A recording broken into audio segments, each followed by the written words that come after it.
Hey, how's everyone doing out there? It is Wednesday, January 9th, 2019, and today I want to talk about a few things that may make people uncomfortable. But before we get into that, I'd like to draw some attention to a tragedy that happened here last night in Lac du Flambeau. My cousin Danielle Tomes lost her home. Her entire house burned down in a house fire. Apparently, a water heater malfunctioned and she lost her entire home to a fire. And so my daughter, Danae Magijic, will be doing a fundraiser in the next day or two. She'll begin a fundraising campaign to help replace Danielle's household that was completely lost last night. So our thoughts and our prayers go out to Danielle and her family. So today I want to talk about cultural appropriation and what I call economic displacement. So as we know that in disadvantaged and poverty-stricken communities, opportunities to earn a living and to really carve a career for oneself are very limited. And what's happening in Indian country and in other disadvantaged communities is that the very limited opportunities that are there are being taken by outsiders, whether that be a non-Indian or maybe a non-black person, comes into that community and kind of swoops in and takes up the opportunities that are there. Now, this really affects, in particular, Native communities, because if you look at other ethnicities and how they keep their economies and their systems going, you'll see that, for example, Chinese people or Japanese people, Asians, Jewish people, Arabs, Muslims, whether they're Pakistani people or Eastern Indian people, if you look at how they run their communities and their economies, whether their families get along or not is irrelevant. They keep their money within their communities. So they hire their people, they promote their products and their people's products, and then they buy locally within those communities. And that's how they have prospered in the United States. And many people don't understand that. They think that they just come here and get all kinds of subsidies and then live off of those subsidies. Now, they may receive some sort of benefits to start a business or take advantage of programs that are existing out there that help them start up businesses.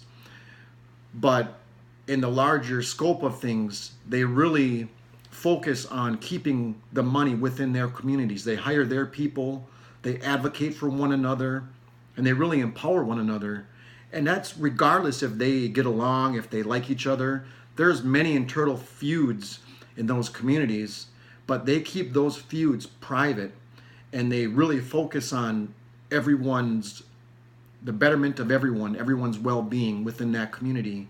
And I think Native people need to start looking at those models because we have a lot of opportunities to do that, but instead of promoting our own, we often will hire or bring in outsiders into our communities and then pay those people big salaries.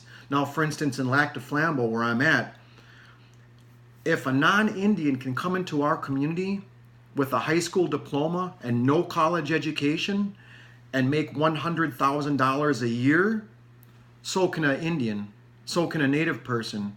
We just have to figure out how to do it.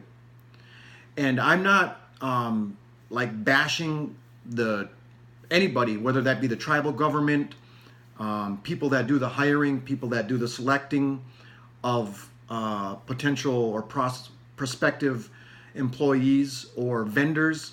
I'm just saying that there's something wrong in our communities if a non-Indian, a white person, can come in here without a college education and make $100,000 a year.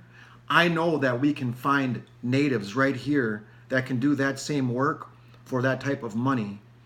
Now, I need to do a disclaimer and tell everybody that I'm not bashing white people. I'm not bashing anybody.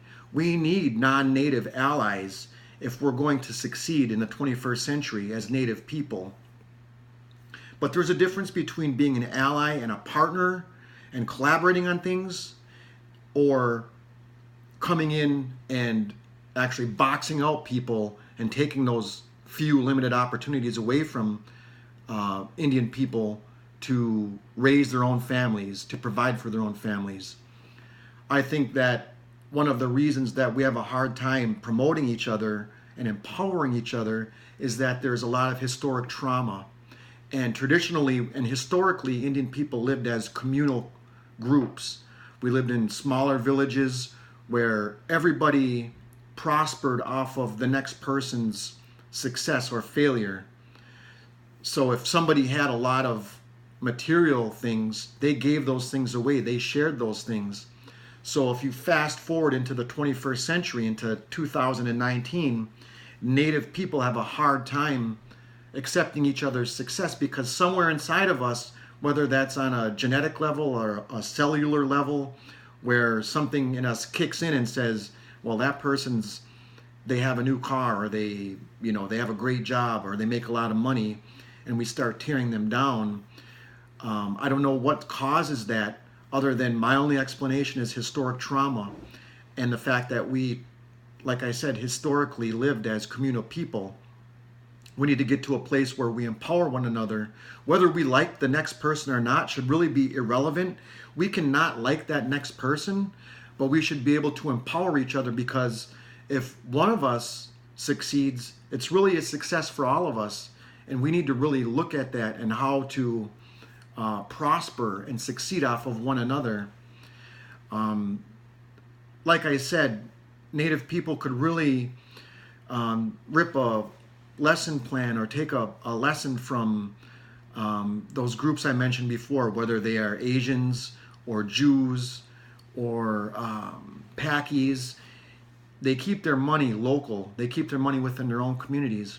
When we hire somebody from Sugar Camp and they come here, they drive here 35, 40 miles every day and put in their 2 or 3 hours and leave with their paycheck, they're not leaving any of that money behind. So that $100,000 then goes from our general fund, the tribe's coffers and the tribe's economy, local economy, and it leaves and it goes to wherever that person lives, whether that's in Sugar Camp, Rhineland, or wherever. And again, I'm going to reiterate that I'm not bashing white people. We certainly need allies. We need employees that do not live here, because we have so many jobs here that really we wouldn't be able to fill all of the jobs, because we need help from surrounding communities. I'm not saying that we should not be partnering with non-Indians. What I'm saying is that we need to empower one another and raise each other up. And so I want people to start thinking about that. How can we do that? How can we get past the jealousy and the envy, and to look at one another as potentially boosting each other up and helping one another succeed? Because when one of us succeeds, we all succeed. So with that, I'm going to leave it at that. If you have any thoughts, go ahead and chime in, and we'll see you out there.